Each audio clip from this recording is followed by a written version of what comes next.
The rain fell upon Ashworth Manor like a verdict rendered from grey autumn skies,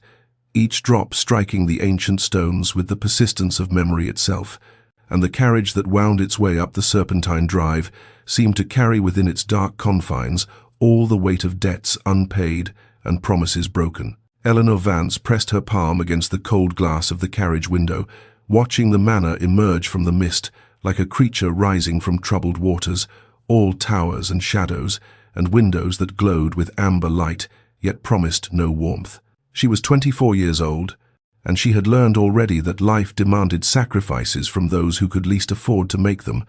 that dignity was a luxury purchased with suffering, and that love was a word spoken by those who had never known the particular shame of watching a father gamble away every comfort, every security, every future. The carriage shuddered to a halt before great oak doors, and a footman materialized from the gloom to hand her down, his face carefully blank in that way servants perfected when they wished to see nothing and no less. Inside, the entrance hall soared upward into darkness, portraits of stern ancestors watching from gilded frames,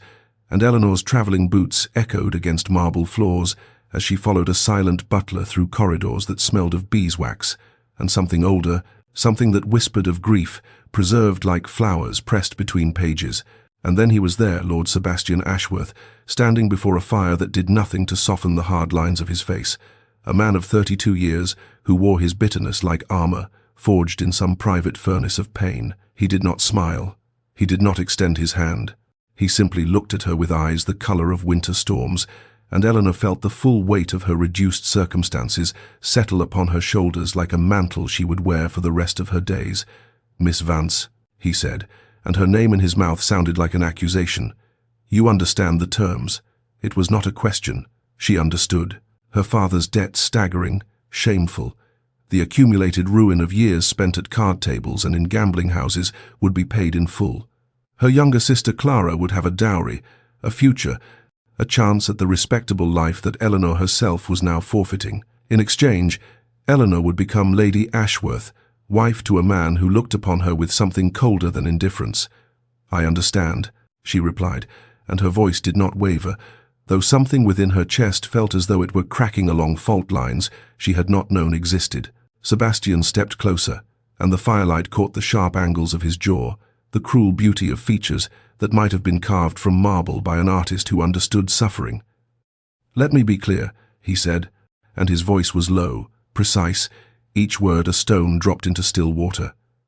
"This marriage is not about love. It is not about companionship or comfort or any of the tender mercies women dream of. Your father destroyed my family. He ruined my mother with his schemes and his false promises,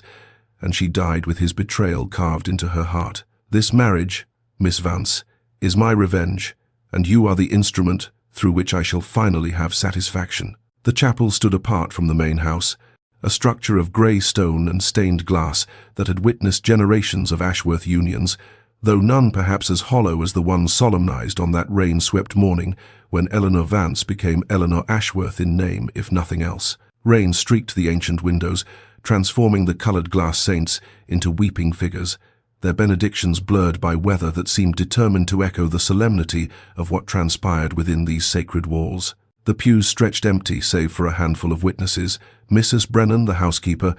a solicitor with ink-stained fingers who served as legal observer, and a young man Eleanor would later learn was Thomas, Sebastian's younger brother, whose expression held something like pity as he watched her approach the altar. She wore her mother's wedding dress, altered hastily by candlelight in the weeks before,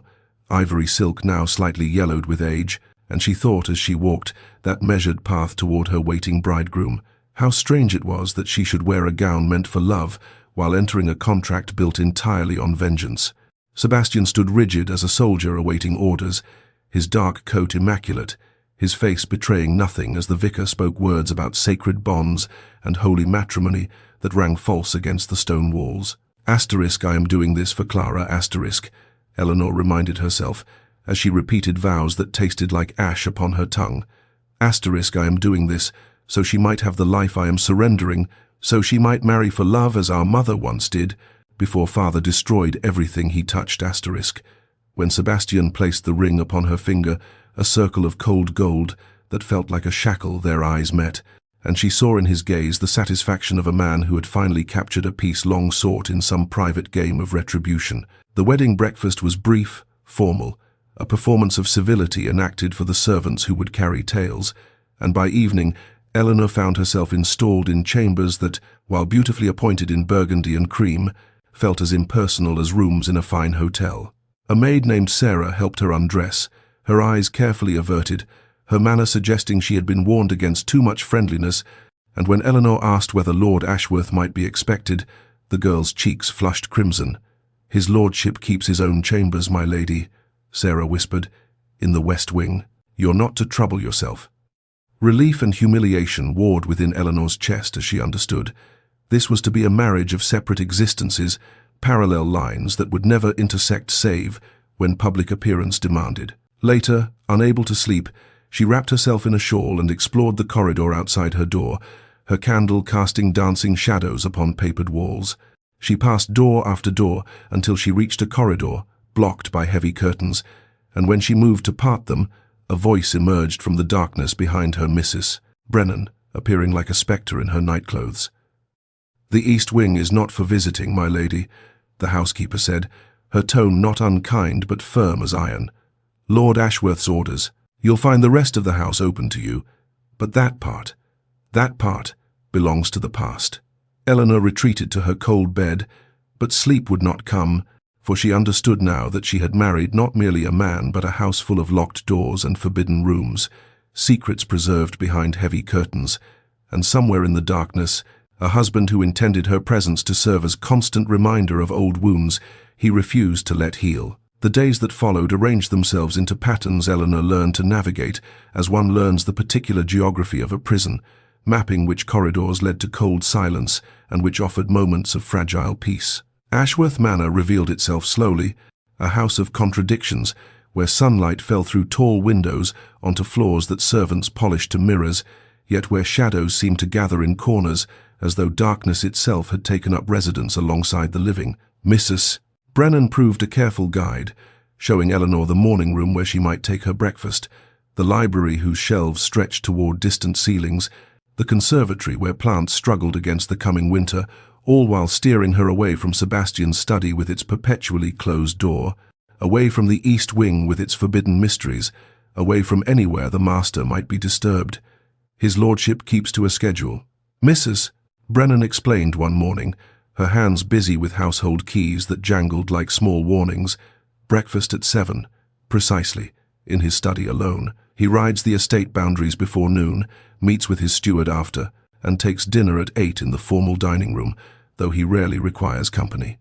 The message was clear. Eleanor's role was to exist without being seen, to occupy space without leaving impression, to be wife in title while remaining stranger in truth. It was Thomas who first broke through the careful isolation, appearing one afternoon in the library, where Eleanor had retreated with a volume of poetry she was not truly reading. He was 3 years younger than Sebastian, with the same dark hair and strong jaw, but where Sebastian's features seemed carved from winter stone, Thomas possessed a warmth that softened every angle, a smile that came easily and often. "So you're the brave soul who agreed to marry my brother," he said, settling uninvited into the chair across from her. "I confess I wanted to meet the woman willing to enter this particular lion's den." They spoke for an hour, and Eleanor learned that Thomas lived in the village, managing a smaller property, visiting the manor only when duty demanded or loneliness drove him, that he worried for Sebastian, had worried for years, watching his brother retreat further into bitterness with each passing season. "He wasn't always this way," Thomas said, and something in his eyes suggested depths of sorrow he was not yet ready to share. "But that is a story for another time, when you know us better, if you choose to stay long enough to learn it." From her window that evening, Eleanor watched Sebastian cross the courtyard below, his stride purposeful, his shoulders rigid beneath his dark coat, and she observed how servants scattered from his path like leaves before wind, how the very air seemed to grow heavier in his presence. Asterisk, he wants me to hate him, asterisk, she realized with sudden clarity. Asterisk, he wants me to be miserable, so his revenge might taste sweeter, but I will not give him that satisfaction, asterisk. She straightened her spine, lifted her chin, and made herself a promise. She would fulfill her duty with such dignity, such grace, such unshakable composure that Sebastian Ashworth would find no pleasure in her suffering, for she would not allow him to see her suffer at all. Weeks passed in this manner, autumn deepening toward winter. The trees surrounding Ashworth Manor, shedding their leaves like the house itself, was shedding any pretense of warmth, and Eleanor found herself growing restless within the gilded cage of her purposeless existence, her days filled with nothing but reading and walking, and the careful avoidance of a husband who seemed to prefer her invisible. It was this restlessness that drove her one morning to seek out Sebastian in his study, a territory she had been warned against entering, and when she knocked upon that formidable oak door, she half expected to be turned away by silence alone. "Enter," came his voice, cold as the November frost upon the windows, and she stepped into a room lined with ledgers and maps and the machinery of industry, where Sebastian sat behind a massive desk, his pen suspended above paper as he regarded her with something between irritation and curiosity. "I wish to be useful," Eleanor said, and she was proud that her voice did not waver. "I have experience managing household accounts my mother taught me before she died, and I maintained our family's books for years before circumstances changed. I would like access to the household ledgers to contribute something meaningful to the running of this estate." Sebastian set down his pen with deliberate slowness, his dark eyes studying her as though she were some curious specimen he had not expected to encounter. "You misunderstand your position, Mrs. Ashworth," he said, and the formal address cut like a blade. "You are not here to be useful. You are here because your presence represents a debt collected, a balance restored.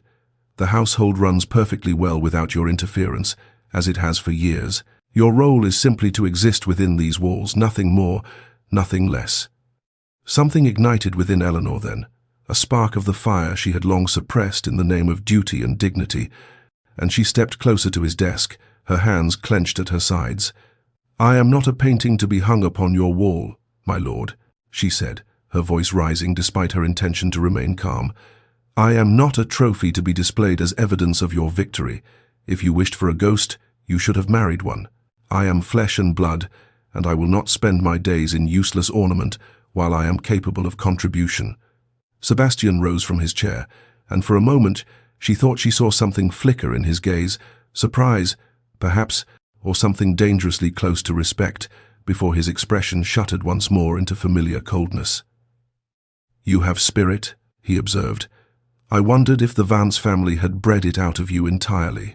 The answer is no, Mrs. Ashworth. The ledgers remain my concern alone." He turned away, dismissing her, and Eleanor left with her dignity intact but her frustration burning, retreating to her chambers where she sat by the window and watched darkness claim the grounds below. It was near midnight when she heard it music drifting through the silent house like a ghost's whisper,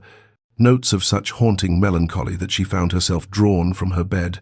following the sound through shadowed corridors until she reached the closed doors of the music room, where through the gap beneath flowed candlelight and the most sorrowful piano melody she had ever heard. She did not enter, did not dare, but she pressed her palm against the cold wood and listened to Sebastian Ashworth pour into ivory keys the grief he would never speak aloud, and she understood suddenly that the man who refused her contribution was the same man who played alone in darkness,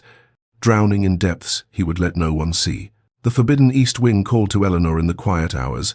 its sealed doors whispering of secrets that might illuminate the darkness she had married into, and on a grey November afternoon, when Sebastian had ridden out to inspect distant tenant farms and the servants busied themselves in the kitchens below, she found herself standing before those doors with her heart pounding against her ribs like a caged bird, desperate for flight. The handle turned beneath her trembling fingers unlocked, as though the house itself had decided she was ready to know, and she stepped into a corridor where dust motes danced in pale light, filtering through shrouded windows, where the air tasted of roses long dried and grief long held. The rooms she passed showed signs of hasty abandonment, furniture draped in white cloths like ghosts of former grandeur, until she reached the chamber at the corridor's end and stopped upon the threshold, her breath catching at the sight before her. A portrait dominated the far wall, life-sized and luminous despite the dimness, depicting a woman of perhaps 40 years, with Sebastian's dark eyes and the same proud set of jaw. But where his features spoke of winter, this woman radiated warmth, her painted smile suggesting a soul that had known how to love freely and fully. The room around the portrait had been preserved as a shrine, fresh flowers in a crystal vase, their stems recently cut, a writing desk with papers still arranged as though their author might return at any moment, a shawl draped across a chair as if just removed from beloved shoulders.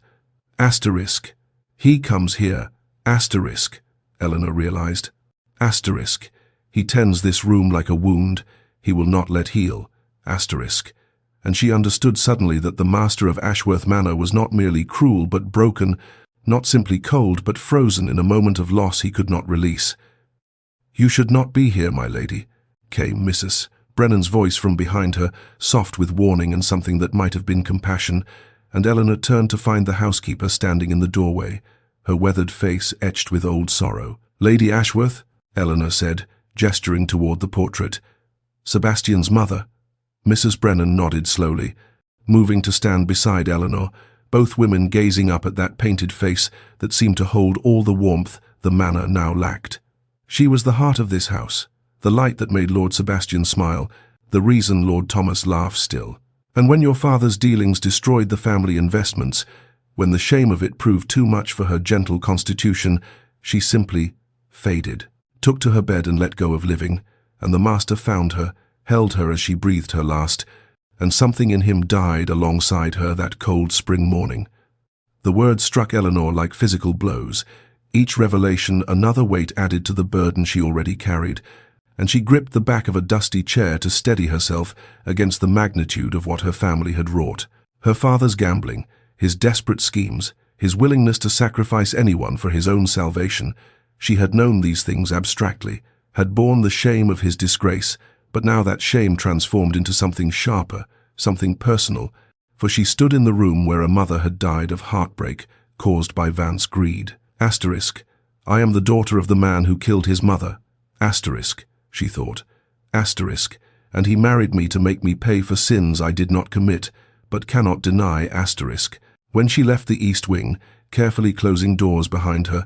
Eleanor carried new weight upon her shoulders, not the resentment she had nursed like armor against Sebastian's coldness, but guilt that settled into her bones and whispered that perhaps his cruelty was not cruelty at all,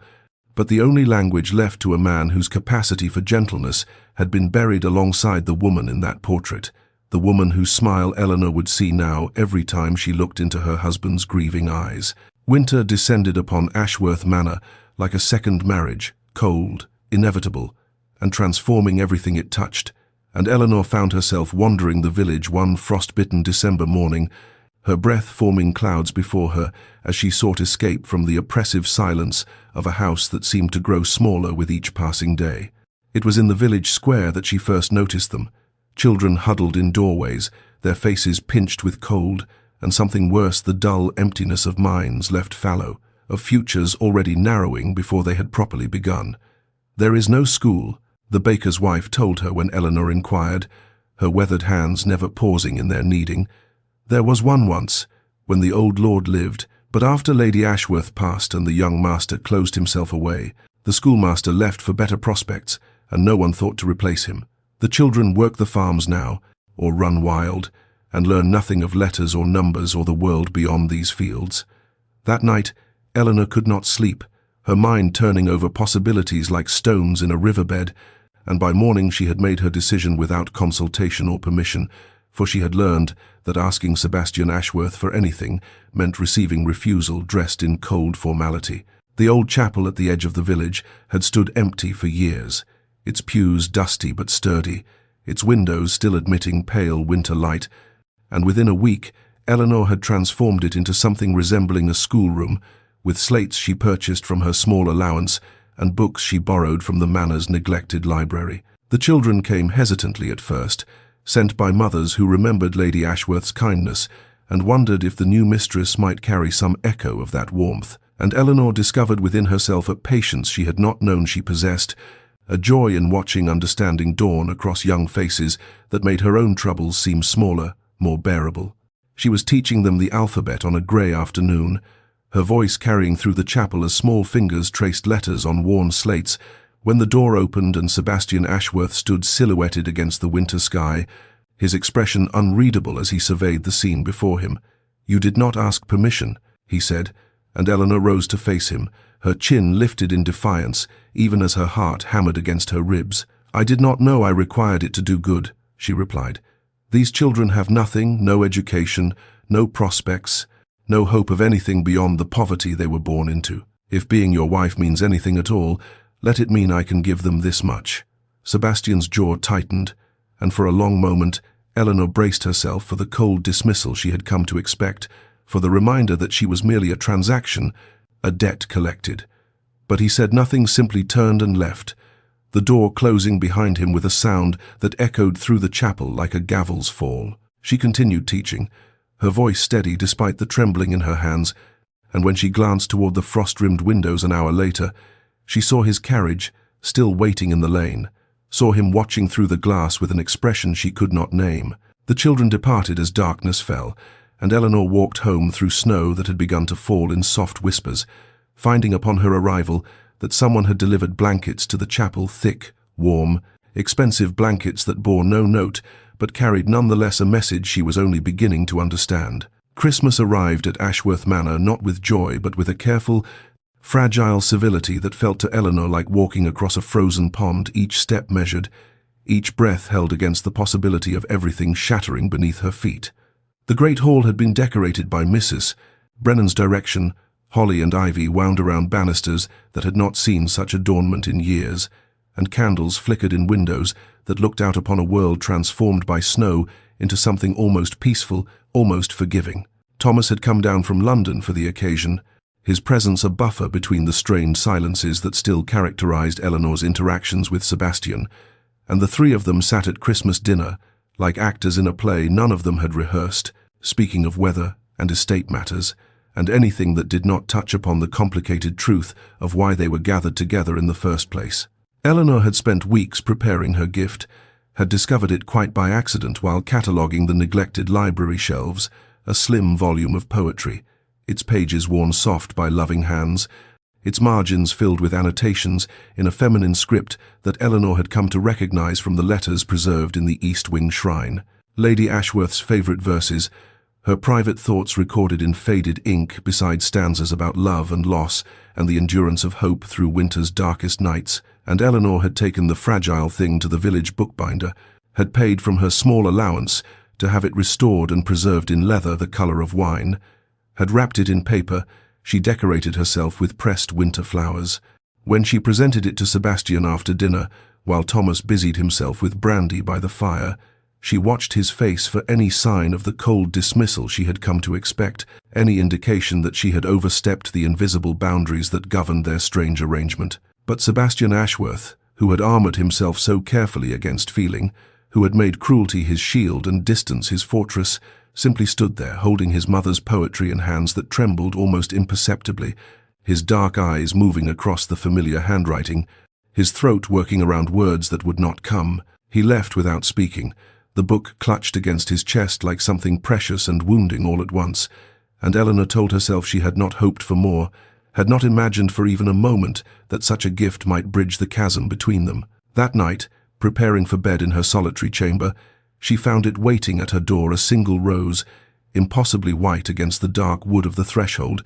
its petals perfect despite the season, clearly grown in some hothouse and cut by hands that had chosen it with care. There was no note, no explanation, only that flower speaking in a language older than words, and Eleanor pressed it to her lips and breathed in its sweetness, and wondered if Sebastian Ashworth even knew he was capable of such gestures, or if this tenderness emerged only when he thought no one was watching. The following evening, she came down to dinner expecting the usual tray in her room, only to find Sebastian waiting in the dining room, the table set for two, candlelight softening features that seemed less severe somehow, less defended. "I thought," he began, then stopped, as though the words cost him something he was not certain he could afford to spend. "I thought we might dine together, if you are not otherwise occupied." They spoke haltingly that night, of books and music and the small concerns of the estate, and if their conversation resembled two strangers meeting for the first time rather than husband and wife, it was nonetheless a beginning, a crack in armor that had seemed impenetrable, A door opened just wide enough to let in the faintest promise of light. It was Thomas who found her in the library one January afternoon, her fingers tracing the spines of books she had come to know as intimately as the chambers of her own heart. And something in his expression told Eleanor that he had sought her out with purpose, that the casual greeting he offered was merely prelude to words he had been carrying for some time. "You have changed him, you know," Thomas said, settling into the chair across from hers with the easy grace that characterized everything he did, so different from his brother's rigid formality. Oh, he would deny it. Sebastian has always been masterful at denying the things that matter most, but I have watched him these past weeks, watched the way his eyes follow you across rooms, the way he lingers at breakfast hoping you might appear,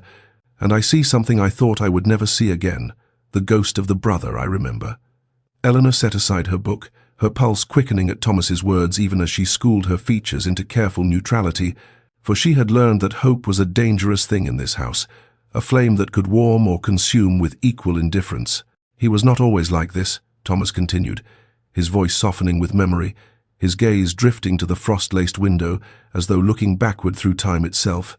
"When we were boys, Sebastian was the one who laughed loudest, who dreamed biggest, who believed with absolute certainty that the world was good and that goodness would be rewarded. He wanted to build schools for every village on our lands, to modernize the factories so workers need not sacrifice their health for wages, to prove that wealth and compassion could walk hand in hand."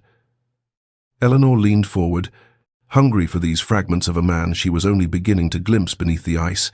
and Thomas obliged her with the generosity of a storyteller who understood his audience's need. "Our mother adored him for it, called him her knight-errant, her proof that the Ashworth name could mean something noble, and then your father came with his schemes and his false promises, and everything collapsed so quickly that none of us could find our footing." Thomas's voice grew heavy with old grief, and Eleanor felt her shame rising like bile in her throat, the familiar weight of sins she had not committed but bore nonetheless. She died believing we would lose everything, died with Sebastian holding her hand and swearing he would save us somehow. And when the doctors finally pulled him away from her bedside, something in him had turned to stone. He blamed himself. "You see, for not recognizing your father's treachery sooner, for being too idealistic to see the wolf beneath the gentleman's clothing, and that guilt has been eating him alive for 7 years. Eleanor's eyes burned with tears. She refused to shed, understanding now why Sebastian's cruelty had felt so practiced, so deliberate. It was not natural to him, but learned. A language of self-protection, adopted by a heart too wounded to risk exposure again. "He married you for revenge," Thomas said quietly, "but I think he is discovering that revenge is a cold companion, and that you are nothing like the monster he needed you to be. Give him time, Eleanor. Give him patience, for beneath all that ice there is still a man capable of extraordinary love, if only someone proves to him that love is safe again." The storm descended upon the county with a fury that seemed almost personal, as though the heavens themselves had conspired to trap the inhabitants of Ashworth Manor within walls that had witnessed so much sorrow, and were only now beginning to learn the language of something softer, and Eleanor watched from the drawing-room window as the world beyond the glass dissolved into a chaos of driving snow and winds that howled like wounded creatures seeking shelter they would never find. The servants had been dismissed early that morning to return to their families in the village before the worst arrived. "Mrs. Brennan," pressing Eleanor's hands with unusual warmth and whispering that she should keep the fires burning and not venture out for any reason. And now the great house stood nearly empty, its corridors echoing with a silence broken only by the relentless assault of winter against ancient stone. It was nearing evening when Eleanor realized Sebastian had not returned from his morning ride to check on the tenant farmers in the outlying cottages, and the fear that gripped her then was so immediate, so visceral, that she understood with sudden clarity how much had changed in these months of careful, halting progress. She was not merely worried for the master of the house, but terrified for the man who had left a white rose at her door, who had sat across from her at dinner and spoken of books with something approaching eagerness in his dark eyes. She was pacing before the fire, her hands twisted together in useless anxiety, when the door crashed open and Sebastian staggered through it, covered in snow that clung to him like a second skin, his face pale as marble and his lips tinged with a blue that stopped Eleanor's heart in her chest, and before she could think she was running to him, catching him as his legs buckled, her small frame somehow bearing his weight as she guided him toward the hearth and the salvation of its warmth. The fever came on quickly, as fevers born of such exposure often do, and Eleanor found herself in the role of nurse, with no one to help her, stripping away his frozen garments with hands that trembled not from cold, but from the terrible vulnerability of this man who had seemed so invincible in his cruelty, and now lay shivering and senseless beneath blankets she piled upon him, like prayers made manifest in wool and linen. Through the long hours of that night she sat beside him, bathing his burning forehead with cool cloths, forcing sips of water between cracked lips, and listening, always listening to the words that spilled from him in delirium, fragments of a grief he had never allowed himself to speak aloud in waking hours. "Mother, I'm sorry. I should have seen it. I should have protected you. Forgive me. Please forgive me. I have been so alone, so terribly alone, and I made myself into something you would not recognize because it was easier than feeling, easier than remembering your face when you realized we had lost everything." Eleanor wept silently as she held his hand through the fever's worst ravages, understanding at last that the cruel lord she had married was merely a costume worn by a boy who had never stopped grieving, never stopped blaming himself for sins that were never his to carry, and she whispered her own promises into the darkness, promises that she would not leave, that she would not abandon him to the isolation he had built around himself, that if he would only live through this night, she would spend whatever time remained to them proving that he was worthy of the love he had denied himself for so long. The fever broke on the third morning, and Eleanor, who had not slept more than a handful of stolen moments in all that time, found herself weeping with relief when Sebastian's eyes opened and focused upon her face with something like recognition, his voice a ragged whisper, as he asked how long he had been lost to the darkness, and she told him everything except the words he had spoken in his delirium, those sacred confessions she would guard like treasures until he was ready to offer them freely. Recovery came slowly, as recovery from such illnesses must, and with it came a shift in the very air of Ashworth Manor, a softening that the servants noticed first and spoke of in hushed, wondering tones. The master thanked them now, looked at them when he spoke, and most remarkably, he smiled at his wife with an expression that seemed almost shy, as though he were learning an entirely new language and feared making errors. Sebastian brought Eleanor tea one afternoon as she sat reading by the fire,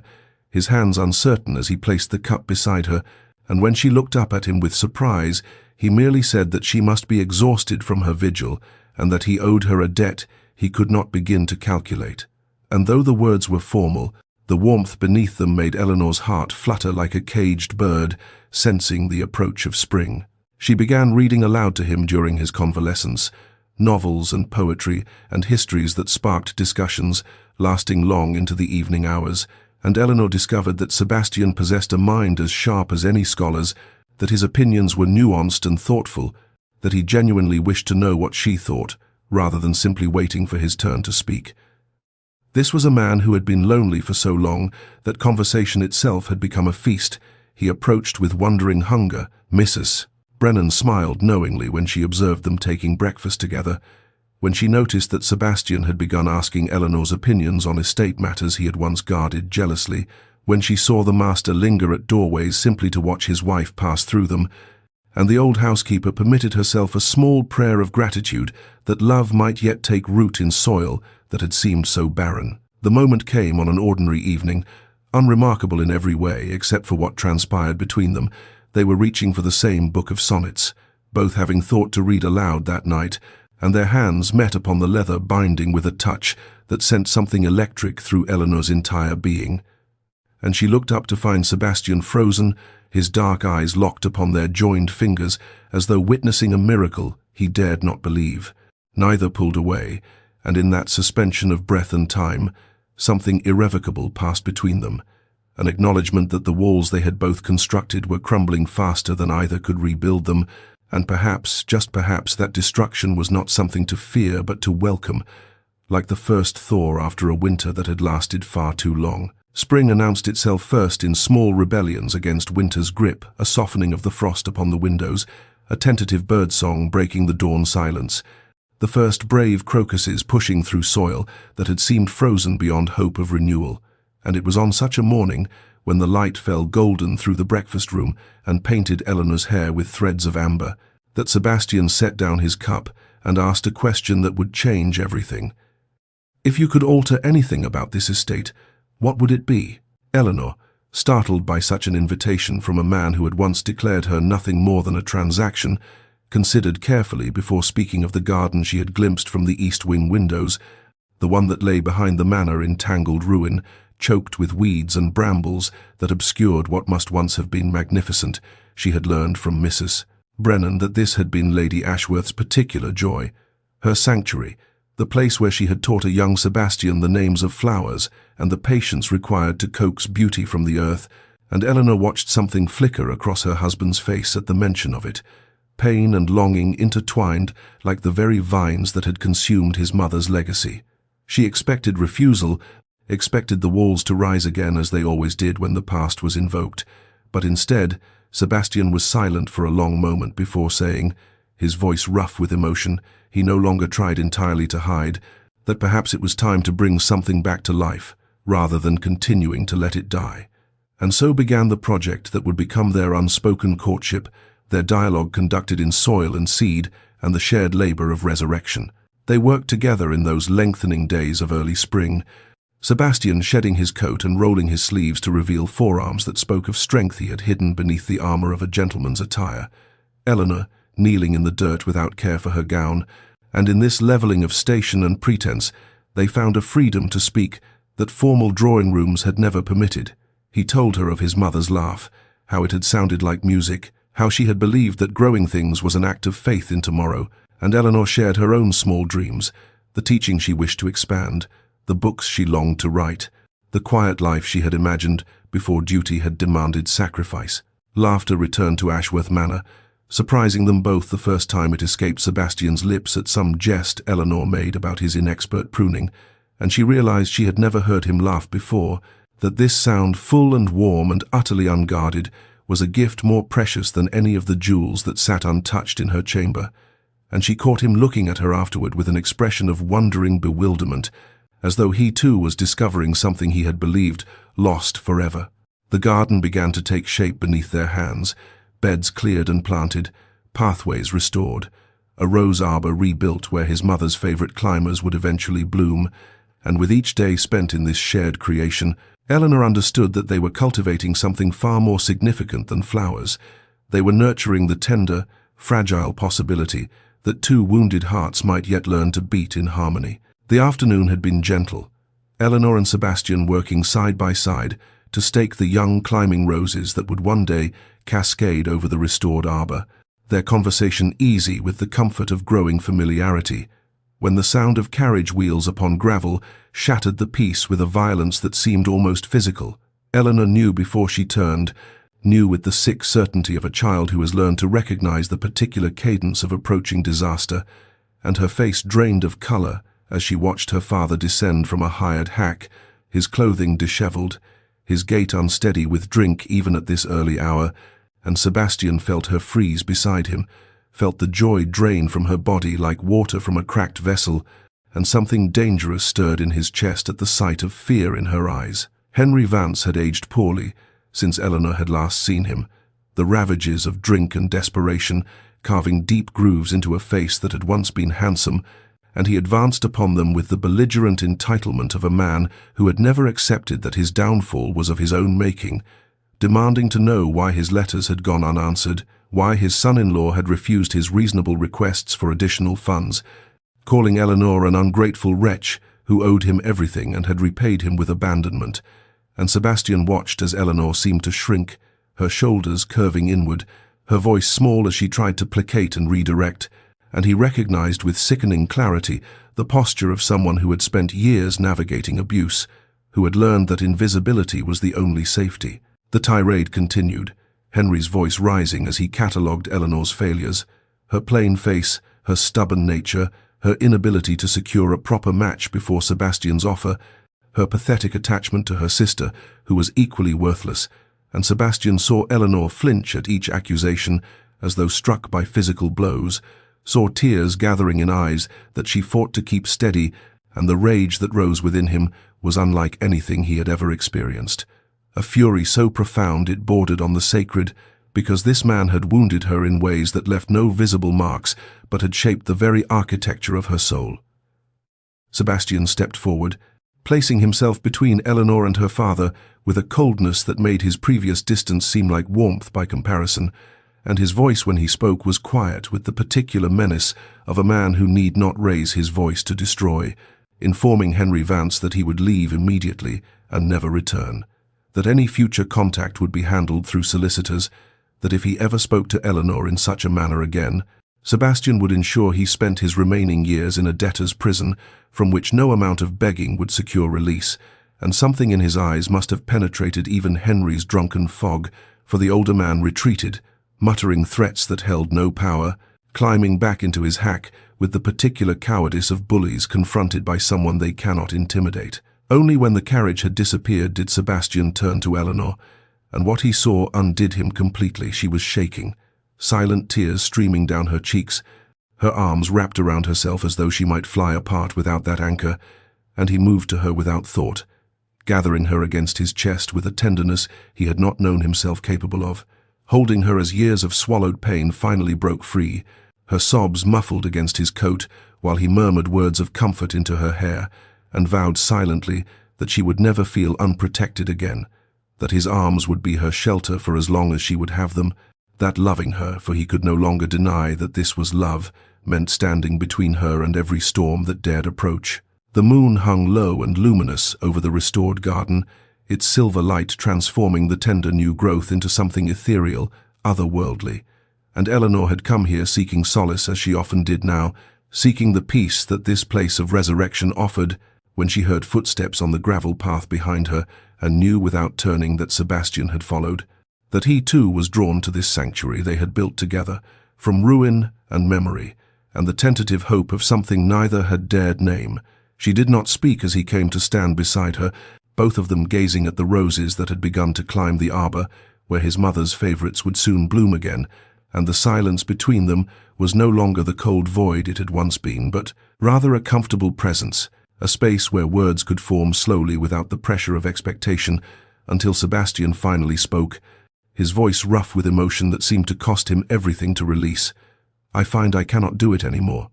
Eleanor turned to him, her heart seizing with sudden fear that he meant their fragile peace, this beautiful becoming that had grown between them, but his face in the moonlight held no coldness, only a terrible vulnerability that she had glimpsed before in fever dreams and fleeting moments, but never so nakedly offered. And he continued as though the words were being pulled from some deep place long sealed, telling her that he had tried, God help him, he had tried, to hate her as he had planned, to make her pay for every tear his mother had wept, for every night he had lain awake, listening to her cry through the walls of a house stripped of its dignity by her father's greed. But somewhere between the autumn of her arrival and this moonlit spring, she had undone every careful brick of his hatred, had slipped through his defenses like water through stone, and he was left with nothing but the terrifying truth that his revenge had become his redemption, his punishment had become his peace, and he did not know what to do with a heart that had learned to feel again when he had been so certain it had forgotten how. Eleanor listened with tears sliding silently down her cheeks,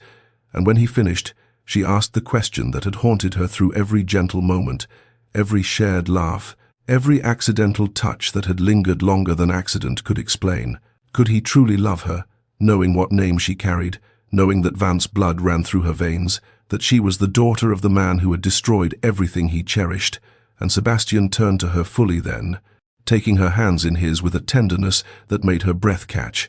and his answer came with the weight of absolute conviction. "I love you because of who you are, not in spite of where you came from, for you have shown me that the sins of fathers need not be inherited, that courage can bloom in the most poisoned soil, that a name is merely letters, while a soul is everything, and yours, Eleanor, is the most beautiful I have ever encountered. I love you, not the woman I thought I was punishing, but the woman who taught village children without permission, who nursed me through fever without obligation, who wept for my mother's garden and helped me bring it back to life. And if you can find it within yourself to love a man who began as your enemy, I will spend every remaining day proving myself worthy of such grace." The answer Eleanor gave required no words, for she rose on trembling toes and pressed her lips to his, and in that first true kiss beneath the silver moon, in the garden they had resurrected from neglect and sorrow, something that had been broken in both of them, finally mended his arms, came around her as though he had been waiting his entire life to hold her thus,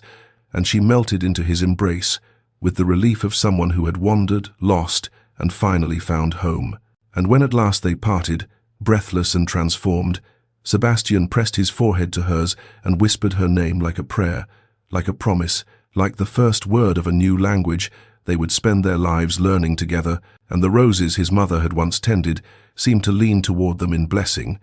their fragrance sweetening the night air with the perfume of second chances. The days that followed held a quality of dreamlike wonder, every glance exchanged, carrying the weight of revelation, every accidental touch now permitted to linger with intention, and Thomas watched his brother's transformation with eyes that grew suspiciously bright, remarking to Mrs. Brennan that he had thought the Sebastian he remembered from childhood was lost forever, only to find him returning in degrees with every smile Eleanor coaxed forth, and the household staff moved through their duties with lighter steps. For Ashworth Manor had begun to feel like a home rather than a mausoleum, warmth seeping into corners that had known only cold formality for years beyond counting. It was Sebastian who suggested they return to the chapel where their loveless ceremony had taken place, who asked Eleanor if she would consent to speak new vows, not the hollow recitations of their contracted union, but words that meant something, promises born of choice rather than coercion. And Eleanor wept when she agreed, wept for the girl who had walked that aisle in resignation and the woman she had become who would walk it again in joy. They went alone, just the two of them, on an afternoon when spring sunlight streamed through the stained glass and painted them in colors of gold and rose and verdant green. And there, where rain had once wept against the windows like tears for a doomed arrangement, Sebastian took Eleanor's hands and vowed to love her with every breath remaining to him, to honor her strength and cherish her gentleness, to spend his days proving worthy of the grace she had shown in forgiving what should have been unforgivable. And Eleanor vowed in return to stand beside him through whatever shadows might come, to help him carry the grief he had borne alone, to build with him a future that honored the past without being imprisoned by it. And when they kissed to seal these private promises, the chapel that had witnessed their cold beginning now blessed their warm becoming. That evening, Eleanor's things were moved to the master chambers, and she entered the room that had been Sebastian's solitary refuge, to find it transformed with flowers from their garden, candles casting golden light across the bed they would now share, and Sebastian waiting with a vulnerability in his eyes that moved her beyond words, this proud man who had learned to let his walls crumble. And as the door closed behind them, Ashworth Manor settled into a peace it had not known in decades, its stones themselves seeming to sigh with contentment as love finally took residence within its ancient halls. The letter arrived on a morning when summer had finally begun to warm the stones of Ashworth Manor, when Eleanor had awakened in Sebastian's arms with the drowsy contentment of one who has learned to trust in happiness, and the sight of the messenger's urgent face as he pressed the creased paper into Mrs. Brennan's hands sent a chill through the sunlit halls that Eleanor felt before she even knew its cause. She recognized the handwriting immediately, the trembling script of her younger sister Clara, and as she read the desperate words, her face drained of all color, her hands shaking so violently that Sebastian had to take the letter from her fingers and read it himself, his expression darkening with each line that revealed the depth of Clara's peril. Abandoned by a suitor who had promised marriage, and instead left her with nothing but shame and debts in a cheap London lodging, too proud to write until illness had stripped her of options, fever consuming her, alone and frightened, and begging Eleanor's forgiveness for troubling her when she knew their father had already caused such pain, and Eleanor's cry of anguish echoed through the manor as she clutched Sebastian's arm and told him she must go, she must leave immediately. Clara was all she had left of family worth claiming, the sister she had sacrificed everything to protect, and she could not lose her to poverty and sickness in some forgotten corner of the city. Sebastian's response came without hesitation, without the calculation that had once defined his every action, for he simply called for the carriage to be prepared and informed Mrs. Brennan that they would be travelling to London within the hour, and when Eleanor looked at him with desperate gratitude and began to stammer that he need not trouble himself, that she could manage alone, He silenced her with a look that brooked no argument and words that wrapped around her heart like a promise. "Where you go, I go. Your sister's welfare is now my concern as surely as your own, and I will not have you face this terror without me beside you." The journey to London passed in a blur of anxious miles, Eleanor unable to eat or rest, her mind conjuring terrible images of Clara's suffering, and Sebastian held her hand through every jolting hour, speaking little but present in a way that anchored her when fear threatened to sweep her away entirely. And when they finally arrived at the address, Clara had given a mean little room in a boarding house that reeked of cabbage and despair. Eleanor's worst fears were confirmed in the sight of her sister's wasted form, barely recognizable beneath the ravages of fever, her breathing shallow and her skin burning to the touch, and Eleanor fell to her knees beside the narrow bed with a sob that seemed to tear from her very soul. Sebastian was already moving, already summoning the landlady with commands that carried the weight of wealth and authority, already dispatching messengers for the finest physicians London could provide, his purse open without question or limit, and as Eleanor cradled her sister's hand and whispered prayers she had not spoken since childhood, she understood with piercing clarity that the man who had once sought to punish her through marriage was now fighting with every resource he possessed to save the one person she loved most in this world. The weeks that followed blurred into an endless vigil of hope and terror, of sleepless nights, spent watching Clara's chest rise and fall, with breaths that seemed too shallow, too uncertain, and Eleanor existed in a state of suspended anguish that would have destroyed her, had Sebastian not been there steadfast as stone, tireless as the tide managing every detail she could not bring herself to consider,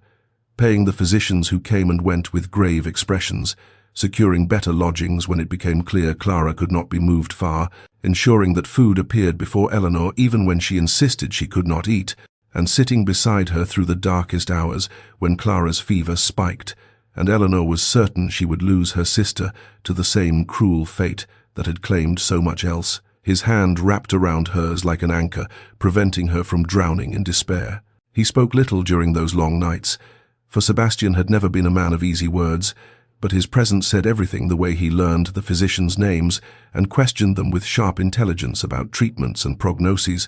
the way he personally went to the apothecary when medicines were needed rather than trusting servants with something so vital, the way he held Eleanor when she finally collapsed into exhausted weeping and whispered against her hair that Clara would survive, that he would not allow any other outcome, that the Ashworth fortune existed precisely for moments such as this. Slowly, achingly slowly, Clara began to improve. The fever broke on the 12th night, and though she remained weak as a newborn kitten, her eyes, when they opened, held recognition, held life, and Eleanor wept with relief as she clutched her sister's thin hand and promised her that everything would be well now, that she was safe, that she would never be alone again. It was during Clara's recovery, in the quiet moments when Eleanor could finally breathe without fear constricting her chest, that her sister truly saw Sebastian for the first time, not the cold lord Eleanor had described in her early letters, not the instrument of revenge their father's sins had wrought, but the man who brought Eleanor tea without being asked, and who read aloud from novels in the evenings to give Eleanor's voice rest, who had put his entire life on hold without complaint or resentment to stand beside his wife through her darkest hour. "He loves you," Clara whispered one afternoon when Sebastian had stepped out to arrange their eventual return journey, her voice still fragile but her eyes sharp with the perception that illness had not dimmed, and Eleanor felt tears prick her eyes as she nodded and admitted that yes, somehow, impossibly, he did, and she loved him in return, loved him more deeply than she had ever imagined possible when she had first entered Ashworth Manor as a sacrifice to her father's debts. That evening, when Clara had drifted into healing sleep, Sebastian drew Eleanor to the window of their modest lodging, where London stretched grey and endless beneath a twilight sky, and he turned her face toward his with gentle fingers and spoke words she would carry in her heart forever. "Your battles are mine now. Eleanor, your sorrows, your fears, your joys, all of it belongs to both of us, and I will spend my life proving that the transaction that brought us together has become the greatest blessing I have ever known." The journey back to Ashworth Manor felt nothing like Eleanor's first arrival on that rain-soaked autumn evening, when she had come as a stranger to a house of shadows, for now the carriage carried not one woman, bound by duty, but 3 souls, knitted together by love and trial. Sebastian steady at her side, Clara pale but strengthening against the cushions opposite, her eyes wide with wonder as the countryside unfolded green and golden beneath summer's generous sun.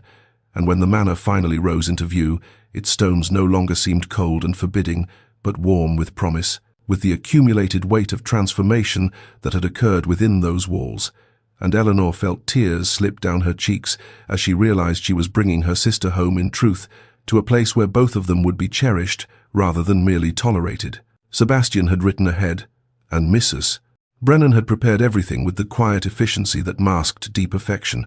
but it was Sebastian's decision about the East Wing that struck Eleanor most profoundly when he led Clara through those long forbidden doors and showed her the rooms he had ordered, renovated, not the preserved shrine to grief that Eleanor had discovered in secret so many months ago, but bright chambers with fresh wallpaper and new linens, and windows thrown open to catch the breeze from the gardens below. And when Clara gasped at the beauty of the space that would be hers, Sebastian simply said that the East Wing had been closed long enough, that his mother would have wanted it filled with life rather than left as a monument to sorrow, and Eleanor understood that in opening those rooms, he was finally releasing the grip of the past that had held him prisoner for so long. The summer unfurled like a gift around them. Clara grew stronger with each passing week, color returning to her cheeks as she explored the gardens and the grounds.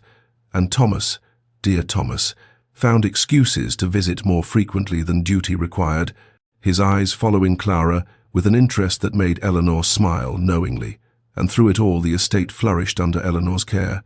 The village school now properly established, the tenants speaking of their lady with genuine affection, the household humming with a contentment that seemed almost miraculous to those who remembered the manor's darker days. It was in late summer, when the roses Sebastian's mother had once planted were exploding in riotous bloom throughout the restored garden, that Eleanor first noticed the changes in her own body, the morning sickness she tried to hide, the exhaustion that crept over her despite her happiness. And when she finally whispered her suspicions to Sebastian one evening, as they walked the garden paths, his face transformed through a dozen emotions in rapid succession: shock, then fear, then a joy so profound and vulnerable that it nearly broke her heart to witness. He gathered her in his arms with trembling reverence and spoke against her hair in a voice thick with emotion, confessing that he had never imagined himself worthy of fatherhood, that he had feared passing on the coldness that had nearly consumed him. But Eleanor pressed her hand to his cheek and reminded him of all he had become, all they had built together from the ruins of revenge and duty, and she told him that any child of theirs would know nothing but love, for they had learned together how to transform pain into tenderness, and their family would be the living proof that even the darkest arrangements could bloom into the warmest homes. Autumn returned to Ashworth Manor with its golden light and crisp winds, painting the gardens in amber and rust, and Eleanor watched the leaves drift past her window with the profound awareness that exactly 1 year had passed since she first arrived at these doors, a frightened sacrifice to her father's debts, a pawn in a game of revenge she had not fully understood, and now she lay in the master chambers with Sebastian's hand clasped in hers, her body racked with the pains of labor, while the midwife spoke encouragements, and Clara pressed cool cloths to her forehead, and through the haze of exhaustion and fear, she found herself marveling at how completely her life had transformed, how the cold transaction had become this moment of bringing new life into a home, now filled with warmth and hope. The hours stretched endless and agonizing, and Sebastian refused to leave despite propriety's demands that husbands wait elsewhere, his face pale with helpless terror as he watched Eleanor suffer, and when at last the final push brought forth a wailing cry that filled the chamber with the unmistakable sound of new life, Eleanor saw Sebastian's expression shatter into something raw and unguarded, wonder and fear and love so overwhelming that tears streamed freely down his cheeks as the midwife placed their son in his trembling arms. He held the infant James, they would call him, after Sebastian's grandfather, the last Ashworth who had known true happiness, with such terrified reverence that Eleanor would have laughed if she had possessed the strength. This powerful man, who commanded industries and estates, rendered utterly helpless by a creature small enough to cradle in his 2 hands. And when he finally looked up at Eleanor, his voice broke as he whispered that he did not know how to be a father, that he had learned coldness and distance from his own, that he feared poisoning this innocent soul with the bitterness that had consumed him for so long. But Eleanor reached for him, drawing him down to sit beside her on the bed, and she placed her hand over his, where it supported their son's head, and told him what she had come to understand through their long journey together, that the very fact of his fear proved he would be different, that a man who worried about repeating his father's mistakes was already choosing another path, that she had watched him learn to love when he believed himself incapable, had watched walls crumble that he had built to last a lifetime, and she knew with absolute certainty that he would give James everything he himself had been denied: patience, presence, unconditional devotion. In the days that followed, Eleanor watched the transformation unfold like the final movement of a symphony building toward resolution. Sebastian, who had once locked himself in his study for hours to avoid human connection, now found excuses to visit the nursery at all hours, standing over the cradle with an expression of fierce protective tenderness that made her heart ache with gratitude. The servants whispered in amazement at the master who had become gentle, who smiled readily, who held his heir with hands that had once signed documents of cold revenge and now traced the delicate features of his sleeping son with trembling wonder. And Eleanor understood that the marriage born of vengeance had accomplished something far greater than either of them could have imagined, creating not merely a union, but a family. Not merely a family, but a legacy of love that would redeem all the pain that had come before. 5 years had painted themselves across Ashworth Manor in layers of joy and growth, and the garden that Eleanor and Sebastian had restored together had become legendary throughout the county. Visitors travelled from distant estates to walk its winding paths, to marvel at the roses that cascaded over ancient stone walls and the lavender borders that hummed with bees in summer.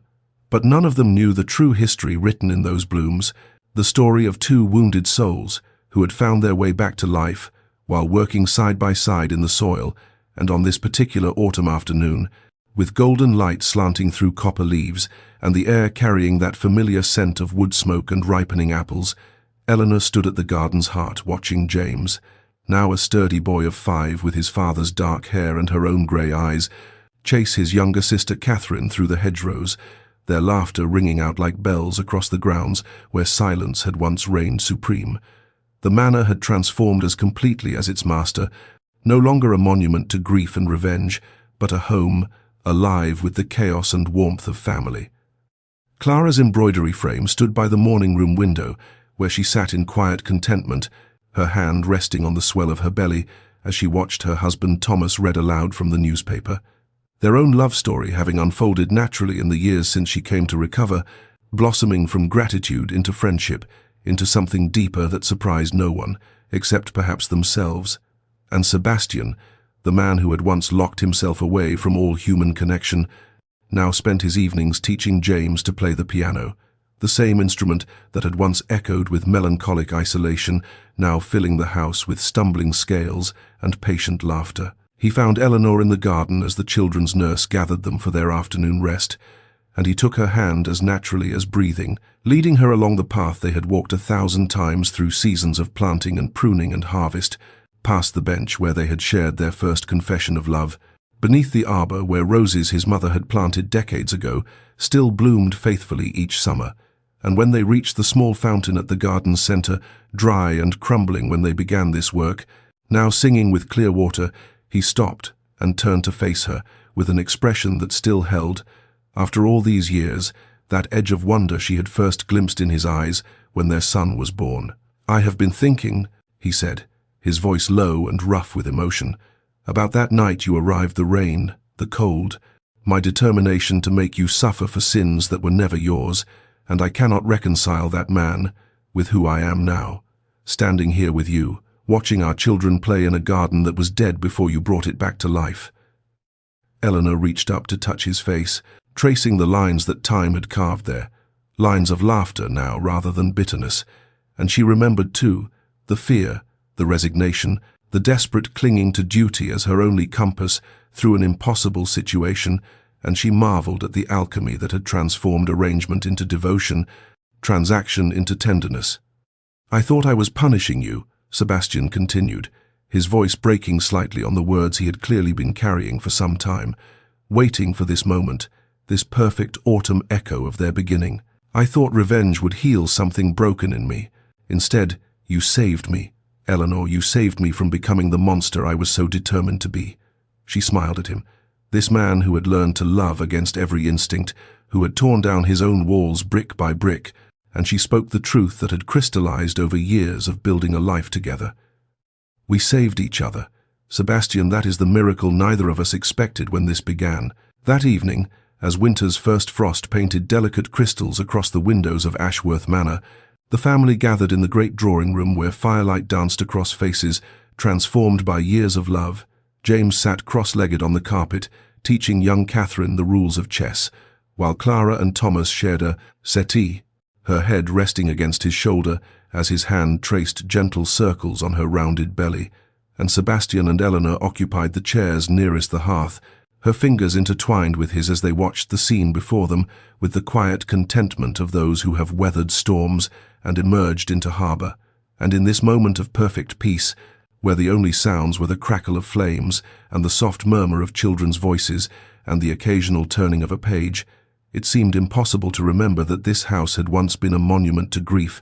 that these rooms had echoed with loneliness, that the man whose eyes now shone with gentle warmth had once declared this marriage an instrument of revenge. Dear listener, if you have travelled with us through this long tale of two souls who found each other in the most unlikely of circumstances, perhaps you have recognized something of yourself in their journey. Perhaps you too have known the weight of duty that seems to crush all hope of happiness, or the bitter satisfaction of walls built so high that no pain can reach you, or the terrifying vulnerability of letting another person see the wounded places you have hidden from all the world. And if so, then let their story be a lamp unto your own dark paths, illuminating the truth that we cannot know what our suffering will bring, that the arrangements made in coldness can become the warmest homes, that the heart's capacity for transformation exceeds our most desperate imaginings. Eleanor had arrived at these doors believing herself a sacrifice, a transaction, a pawn in games played by men who cared nothing for her soul. And Sebastian had welcomed her, believing that revenge would heal the wounds his mother's death had carved into his spirit. Neither could have foreseen that duty would become devotion, that proximity would breed understanding, that the slow accumulation of small kindnesses would build a bridge across the chasm of old grievances. And yet here they sat, surrounded by children who would never know the cold distance Sebastian had endured, by family bonds forged, not from obligation but from the truest and most resilient love. So if you find yourself tonight in circumstances that seem impossible to bear, in arrangements not of your choosing, in prisons built by others' sins or your own desperate bargains, take heart from this truth. Walls can crumble, hearts can heal, and sometimes the very chains we believe will destroy us become the ties that bind us to our greatest joy. It requires only patience, the courage to remain open when closing off would be easier, and the faith that even the most frozen ground can welcome seeds that will bloom into gardens more beautiful than we dared to dream. May you find, dear listener, the peace that Eleanor and Sebastian discovered. May your coldest seasons yield to springs of unexpected warmth. May you have the strength to let your walls crumble and the grace to forgive both others and yourself. And when the fire burns low and the night grows quiet, may you rest in the knowledge that love, patient and persistent, has the power to redeem even the darkest of beginnings, transforming revenge into tenderness, duty into devotion, and two broken hearts into one unshakable home.